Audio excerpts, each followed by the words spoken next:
Dear viewers, recently TET সংক্রান্ত কতকগুলি নতুন মুভমেন্ট হয়েছে। আপনারা হয়তো অলরেডি কিছু কিছু খবর পেয়েছেন, কিন্তু আজকে আমরা সেই খবরগুলিরই সত্যাসত্য বিশ্লেষণ করব এবং তার কি ফিউচার পার্সপেক্টিভ আছে সেটা নিয়ে একটু আলোচনা করব। প্রথমেই চলে যাই পূবের কলমে প্রকাশিত একটি প্রতিবেদন। সেখানে কি বলা হয়েছে, 2011 সালের আগে প্রাথমিকে নিযুক্ত শিক্ষকদের টেট দিতে হবে না, রাজ্যগুলিকে নির্দেশ কেন্দ্রীয় শিক্ষা মন্ত্রকের। এটি যদি সত্য হয় তাহলে এটি মারাত্মক গুরুত্বপূর্ণ একটি নির্দেশ, কারণ সুপ্রিম কোর্টের অর্ডারের পর এরকম নির্দেশ, এটা একটি গুরুত্ব বহন করে। সুপ্রিম কোর্টের অর্ডার যদি না থাকতো, তাহলে যদি কেন্দ্রীয় শিক্ষা মন্ত্রক কোনো নির্দেশ দিত তাহলে সেটা যেমন বেটার হতো, কিন্তু সুপ্রিম কোর্টের অর্ডারের পর এরকম নির্দেশ, সেখানে কিন্তু কিছুটা চিন্তা ভাবনার ব্যাপার আছে।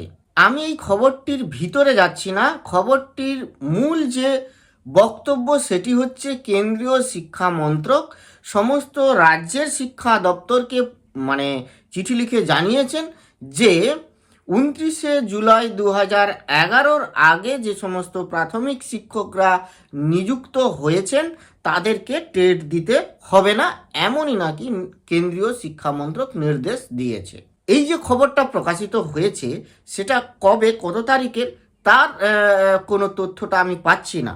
যদি সুপ্রিম কোর্টের অর্ডারের পরে এরকম খবর প্রকাশিত হয় এবং ঘটনাটি সুপ্রিম কোর্টের অর্ডারের পর ঘটে থাকে, তাহলে কিন্তু জিনিসটা সম্পর্কে একটু ভাবনা চিন্তা করা উচিত যে সরকারি পদক্ষেপ কি হতে চলেছে।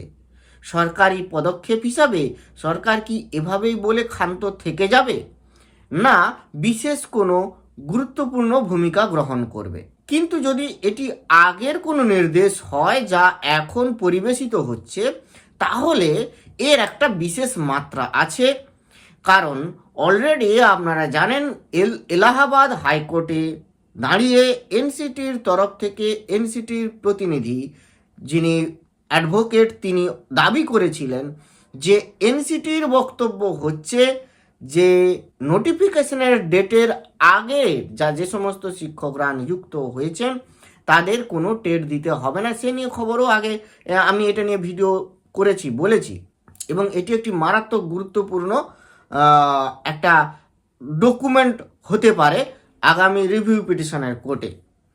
এমনকি বলবীর সিং নামে একজন ব্যক্তি, তিনি আরটি করে জানতে চেয়েছেন যে এনসিটি কোনো একটা প্রতিষ্ঠানকে তার প্রতিষ্ঠানের রিপ্লাই হিসাবে বলেছিল যে এই নোটিফিকেশন ডেটের আগে কাউকে টেট করতে হবে না।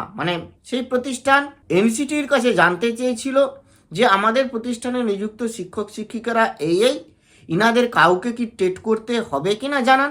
সে বিষয়ে নাকি এরকম হয়েছে, এটা শোনা কথা, এর সত্যাসত্য বলতে পারছি না। তো তিনি আরটিআই করে জানতে চেয়েছেন, রাইট টু ইনফরমেশন অ্যাক্ট 2005 অনুযায়ী তিনি জানতে চেয়েছেন যে এটা সত্যিই জানানো হয়েছিল কিনা এনসিটির তরফ থেকে। তো এটি একটি ভালো উদ্যোগ যে এনসিটি এখন কি বলছে, নিয়ম কি সত্যিই পরিবর্তন হয়েছে। এই যে ব্যাপারগুলো, এগুলো আরটিআই করে অবভিয়াসলি যদি জানতে পারা যায়, এবং একটি ডকুমেন্ট যেটা এলাহাবাদ কোর্টে এনসিটি দিয়েছিল সেটাও কিন্তু প্রামাণ্য নথি, প্লাস এখন কোনো নিয়ম পরিবর্তন হয়েছে কিনা সেটা এনসিটির ভার্সান কি সেটা জানা উচিত। এই তথ্যগুলো যদি জোগাড় করা থাকে তাহলে এই যে রিভিউ পিটিশনটা হতে যাচ্ছে সেই রিভিউ পিটিশনে বিশেষ প্রামাণ্য নথি হিসাবে এটা কিন্তু কাজ করতে পারে। এবার আসি মাননীয় ধর্মেন্দ্র প্রধানজি মাননীয় অরুণ কুমার সাগরজিকে কি চিঠি দিয়েছেন। আসলে ফ্যাক্টে কি অরুণ কুমার সাগরজি মাননীয় ধর্মেন্দ্র প্রধানজিকে একটি চিঠি দিয়েছিলেন 8ই ডিসেম্বর, যেটা আপনাদেরকে আমি এর আগে দেখিয়েছিলাম। সেই চিঠিতে তিনি অ্যাপিল করেছিলেন এই টেট মুক্তির বিষয়ে। তারই উত্তর হিসাবে ধর্মেন্দ্র প্রধানজি নাকি এরকম একটি চিঠি ওই মাননীয় অরুণ কুমার সাগরজিকে দিয়েছেন। যদিও চিঠিটি সম্পর্কে একটি সন্দেহের উদ্রেক হচ্ছে, সন্দেহের উদ্রেক হওয়ার কারণ হচ্ছে, বিশেষত আমিও সন্দেহপ্রবণ হচ্ছি, সন্দেহের ঊর্ধ্বে উঠতে পারছি না এখনও, যদিও বিভিন্ন জায়গায় এটি দাবি করা হচ্ছে যে এই চিঠিটি একেবারে সত্য। চিঠিটি সেন্ড করা হয়েছে 17/12/2025-এ, কিন্তু চিঠিতে দেখুন এই যে কতগুলো ওয়ার্ড আছে, সেই ওয়ার্ডটি মেনে নেওয়া যায় না যে একটা শিক্ষা দপ্তর থেকে চিঠিটি ছাড়া হচ্ছে, অথচ এত ভুলে ভরা। এই আপকে পব হয়ে আছে, এটা পত্র হওয়া উচিত। জানি না, হয়তো ডকুমেন্টটা মানে আস্তে আস্তে মানে ডকুমেন্টটা যে দপ্তর থেকে এটি হয়তো লিক আউট হয়েছে, সেইটা যখন পরিবর্তন পরিমার্জন মানে স্ক্যান, তারপরে আবার স্ক্যান রিস্ক্যান এরকম করে করে তো চিঠিটি এসেছে, হয়তো কিছু ফেড আউট হয়ে গিয়ে এই পত্র বানানটির মানে যে এখন তার যে রূপ এরকম হয়ে গেছে কিনা। তবে এটি কিন্তু মনে হচ্ছে যেন প ব কো ইগিত, এই ইগিত বলে হিন্দিতে আমি তো খুঁজে পাইনি হিন্দি ভাষায় এরকম কিছু আছে কিনা। তবে এই যে চিঠির যে রেফারেন্স নম্বরটি যেটি অরুণ কুমার সাগরজি দিয়েছিলেন, তার চিঠির রেফারেন্স নম্বরের সাথে মিল আছে, একটু আদ্রু পরিবর্তন ছাড়া।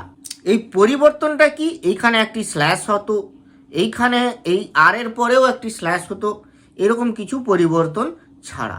তো এই হলো আসলে ঘটনা, যে ঘটনাগুলি সোশ্যাল মিডিয়ায় বহুদিন ধরে চলছে, চর্চা হচ্ছে।